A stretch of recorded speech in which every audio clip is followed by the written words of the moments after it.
Welcome to Los Angeles City College's Career Center's workshop on how to write a resume when you have little to no work experience. So before we dive deep into how you can create a resume that doesn't show much work experience, I just want to review what a resume is. So usually what a resume is a reverse chronologically organized summary of jobs that you've had and the duties that you were responsible for on those jobs. So traditionally you would list the most recent place that you've worked, the place of employment, the job title, and the types of things that you did. And then after that, you would list the second most recent job that you'd had in a similar format. But there's another type of resume that I want to introduce you to, and that's called a skills resume. And in this resume, rather than organizing your information based on jobs that you've had, you organize it around skills that you're proficient at. It's better if you think about focusing on skills that are listed in the job posting that you're responding to, or that you know are relevant in the field you're trying to enter. I want to show you a brief example of what a skills resume can look like, at least the body portion of it. I will share additional examples later in the presentation, but just in case you're struggling to see what this is or what it looks like, I wanted to have an example for you. And so you can see that I've excerpted an example. Just as you would with a traditional work-centered resume, you can label an experience section as this person has, but then notice they don't organize their bullet points around jobs. Instead, they've selected skills and they've grouped them together. So for instance, the first grouping of skills is communication and leadership. And the second heading towards the bottom, design, problem solving, and creativity. If you skim the bullet points that this person has listed in their resume, you can see that none of these experiences were gained in in a job. These are going to be volunteer or campus involvement type of experiences, but that is absolutely fine to list things of this nature. The other thing I just want to make sure you're understanding is this is just an example, and ideally you are going to customize which skills you personally highlight based on what's valued in the industry you want to enter. And again, as I said on the last slide, you want to look at the job listing you're applying for and specifically pull out skills to highlight that they say they're looking for in candidates. So before we go further, I want to talk a little bit about the skills that are commonly desired in new candidates for jobs. You want to differentiate between what's called hard skills and what are called soft skills. Hard skills are industry-specific skills that are used in specific jobs. So these could be things like proficiency with computer software. It could be proficiency with specific computer programs. You know, maybe you're studying accounting and there are certain programs used in accounting, like for instance, QuickBooks. It could be computer programming languages. It could be the ability to operate certain types of equipment like cameras, Photoshop, things of that nature. So those are very industry specific. I also, though, want you to know that when employers are looking to hire entry-level candidates, they're also extremely interested in knowing what your soft skills are. These are considered very valuable. And so soft skills, another way to think of them is to think of the idea of a transferable skill. This is something that you can use in many circumstances. So some examples of soft skills could be the ability to manage your time, to keep track of multiple projects at once, strong written and oral communication skills, the ability to work well with others. So these types of skills are often taken for granted by recent college grads, and they think that everybody has them, but truly not everybody does. And if we're being honest, we all have strengths and weaknesses, and some of these you're going to be stronger in than others. But I do want you to think about which soft skills really come natural to you, and how you've been able to grow them over your time in college, because those are the types of things that you can include on your resume and then later talk about in your interview. Now, specifically, before putting together this presentation, I did some research, although it has remained consistent for many years. Um, the soft skills that you see listed on the slide are common, highly sought after soft skills for entry level job applicants. And so I want you to look at these and think about, in what circumstances you have had the chance to develop these skills. So one of the skills is leadership, another is communication. And again, that's both written and oral communication, being able to work on a team, and then also problem solving. And so I want to start inviting you to think about how you've had the ability to hone these skills and examples in which you've used them. Again, these skills are general. If you know that the industry you're going into, let's say, values customer service, or maybe the job you're going after really is going to require you to work independently a lot of the time. Well, in that case, use your common sense. Maybe teamwork isn't the skill you want to highlight specifically for that position. But again, these are the most common soft skills. So now that you know some of the types of skills that employers will be looking for from entry-level employees, you might be wondering, well, if I don't have any work experience or I only have very little, how am I supposed to highlight that I have these skills? And so this list on this slide will give you some ideas, hopefully, of some different types of circumstances that you can use to demonstrate using transferable skills. So the first thing I want to talk about is volunteering. Yes, this can be like a long-term, high-hour commitment that you might have had at some point, but it could also be just maybe you volunteered one day for an event your city was having. Maybe you tagged along with a family member as they were, volunteering one afternoon, sorting out food for charity. Maybe it was something like maybe you watch children during church services so their parents can, worship without being distracted. So think about different types of volunteering that you might have done. Again, it doesn't have to be some long-term commitment, but really think about what you did and what responsibilities you had while you were volunteering. And again, think about quantity. Did you watch 15 under 4-year-old children for an hour, so again, give people an idea of what you did, because that can really show the level of responsibility. The second and third bullet points that you see, classes that you've taken and projects that you've completed. These go hand in hand. Yes, it can be enough to list a class that you've taken, as long as you list it by name. So you wouldn't write, for instance, Accounting 101, but you might write Managerial Accounting, because, everybody who reads your resume is not going to be familiar with what Accounting 230 is really. But yes, if you list, certain classes that you take as well as what you learned specifically in those classes, that can be something to add.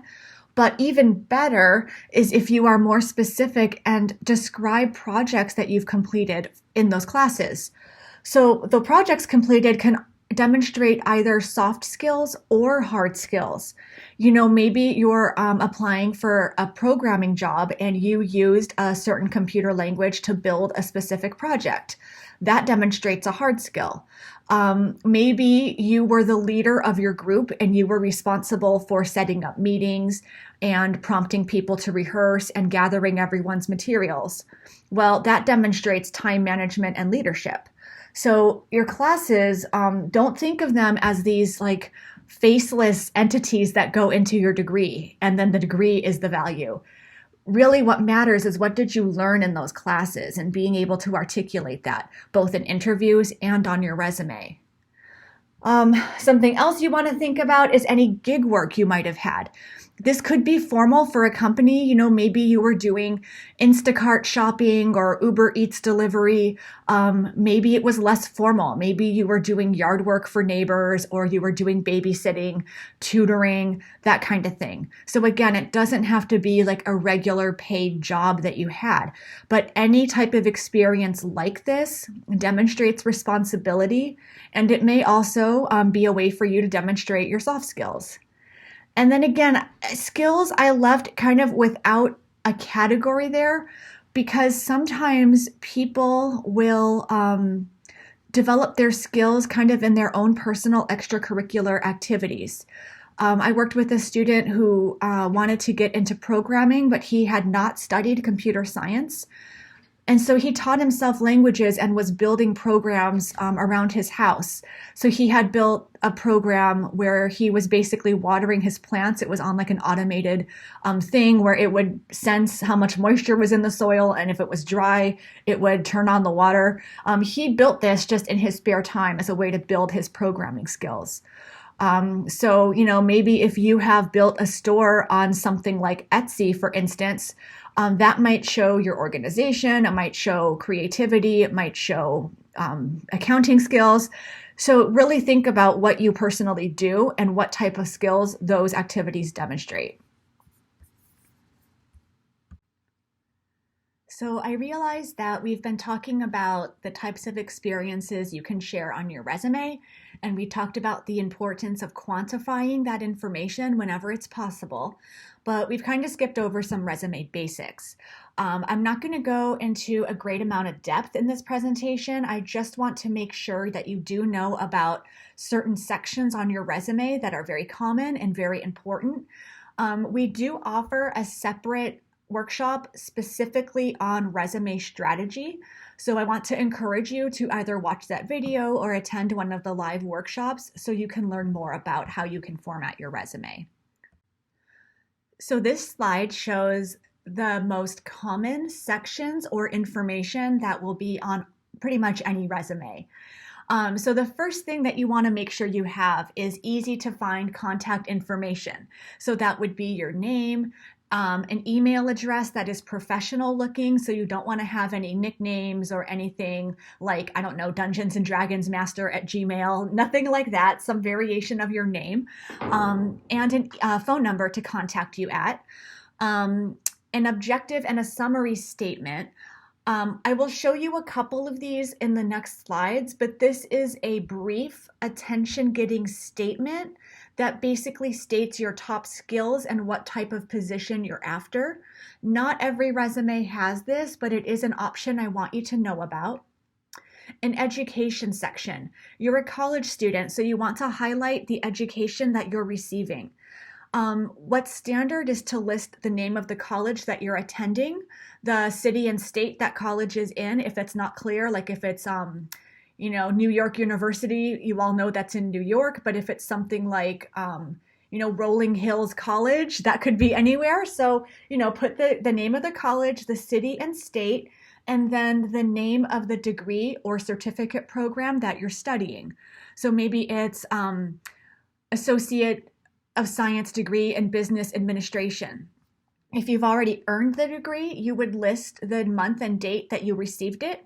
If you're still in progress, you would write planned graduation May 2018 or something like that. Now again, the experience section, this is where most resumes will start listing the work history, like the companies that they've worked for, their job title at that company, as well as the duties. For you, if you don't have any work experience, you can write skills. And again, you would be thoughtful about which skills you're going to highlight depending on which type of job you're applying for. So if you're applying for a graphic artist job, you might have programs, computer programs, drafting programs that you're familiar with, or it might be drawing or typography skills, or creativity, or online skills. So yeah, a skills section. And then the last thing, this is so important, it probably shouldn't be listed last, but you want to make sure it is easy to look at. It's easy to find the different sections. It's clean looking. It's not overwhelming. You don't want to jam a ton of information onto a document with like half-inch margins and 10-point font because that's a strain on people to read. You want it to look approachable. The other thing is it needs to 100% be correct. No uncapitalized words that need to be capitalized. No apostrophes where there should not be one. Have several people edit it for you, even if you're a very strong writer. Personally, I used to teach college writing classes. I still make typos. I'm human. When we in our minds know what we mean to say, when we look at it on paper, our brain tends to not see the mistake and just turn it into what it should be, if that makes sense. Another set of eyes will absolutely work wonders and make sure there are no mistakes on that resume. So I want to show you a couple of examples here. This is an example of a reverse chronological resume. And so this one is formatted very simply, which is fine. It doesn't have to be a beautiful template. Although again, if you're applying for work in the artistic fields, it might make more sense to have something a little more graphically complex. And I will show you a couple of those on the next slide. But again, this is basically the most basic type of resume. We've got the person's name at the top, city and state that she lives in, phone number, email address, a summary. In this case, this is a summary rather than an objective. So this is like a brief one sentence statement about like who she is professionally. And then she lists two different jobs that she's had, the dates that she's worked there, and her basic duties at those jobs. Her job duties are not quantified. There are no numbers attached to them. And again, that is a really basic tip to make your resume better than most. Like for instance, under the second job listing, ENH Dental, received patients upon arrival. That's a very bland way of saying like she was a receptionist. What if she says something like, warmly welcomed approximately 15 patients per day or something like that. It gives you a sense of more customer service and also how much she was doing these things. She's got her education history and then some skills that she has related to her industry. Now the next slide. As you can see right off the bat, these two resume samples are a little more graphically complex. But I want to show you, okay, these two resumes are no formal work history resumes. The one on the left, Angela Wilkinson, she's got basically her projected job title under her name, objective, like what she's looking for basically in work. And then her first section, relevant coursework, she lists the name of the class, online marketing, and then notice the bolded phrases. Those are likely common phrases that are listed for the types of jobs she's looking for, or those could have been specific skills listed in the specific job opening she's responding to. I want to also draw your attention to a few things over here on the left of her resume. So she's got her email, her phone, her address, as well as her LinkedIn profile, which is a great thing that you can do. Small tip here, employers will often Google you. If you have a common name, or even if you don't, like Angela Wilkinson is not the most common, but I promise you there's thousands of them. Actually list what your LinkedIn profile is, or if it's relevant to your industry, your Twitter, etc. So employers can be sure to find the right Angela Wilkinson in this point, or in this case. She also lists some basic skills as well, kind of set aside in her sidebar, which is another common thing that people do. The other resume that you can see here on the right, Bobby Schock, you can see over on the right in his sidebar, he has these top skills in his industry, and he's ranked himself on a scale of 0, I guess not really zero, of 1 to 5 on how strong he is in these things. Look, if you're not as strong as 3 stars in something, just don't list it, but he's trying to say here with Python, maybe he's got some basic working knowledge, but not as strong as other skills. Okay. This particular example, Bobby Schock, he's got his education at the top. I'm just trying to point out, he again talks about specific skills he learned during his computer science degree. For instance, game development and design. And then he's got some bullet points with numbers, so he quantified things. Data science and analytics, he's got some examples of what he did. These are skills he would have gained in class. This is not things that he gained by an internship, because he would have listed that separately, or through work. This is what he did through his class projects. And so another tip for you, whenever you're given any type of project, even if you're taking a class that you think is completely unrelated to your future major, maybe like this example, you're a computer science major and you are taking a required US history class. And as part of that class, you have to present like a visual presentation. Maybe you programmed something into that presentation. Maybe you just created it in a standard program like PowerPoint or Canva. Save that stuff because it's a demonstration that you're proficient with PowerPoint or Canva, for example. But again, especially for classes that are more related to your field, keep track of the type of projects that you're doing. Keep those examples, write them down as you go, because it's easy to forget that stuff. And again, I'm just eyeballing this. Maybe he has about 9 to 10 bullet points here.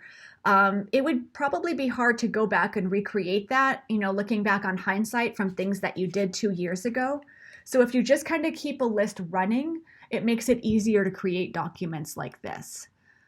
Okay. So I know I've talked about quantifying and the importance of it, and I want to give you an example of how this can really impact how your information is presented to others. So there's an example. Let's just say you're applying to any type of work. Maybe you're applying to be a teacher.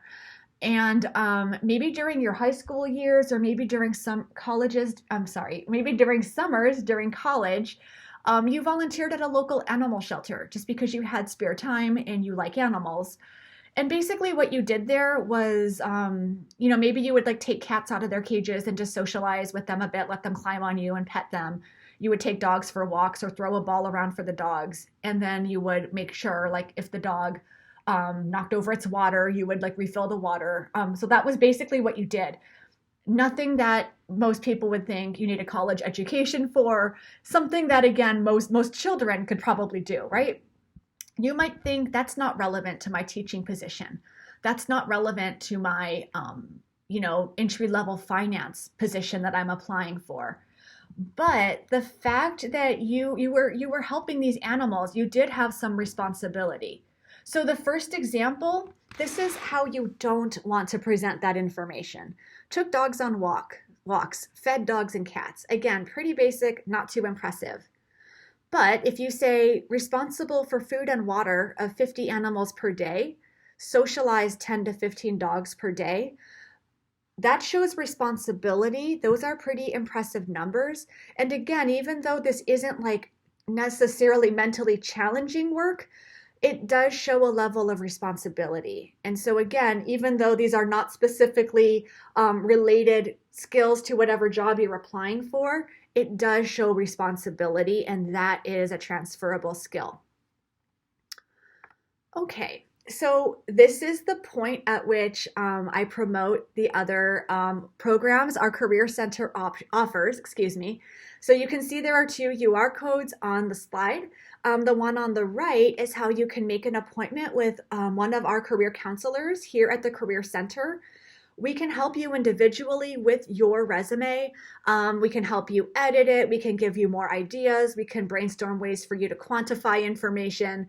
We can help you customize it for jobs you're applying for. So please feel free to reach out to us and make an appointment. We would love to work with you. I'm also pointing out our Instagram site. We post material pretty frequently as far as upcoming workshops that we have going on, as well as other centers on campus. It's a really great way to kind of feel more connected to the campus to follow that account.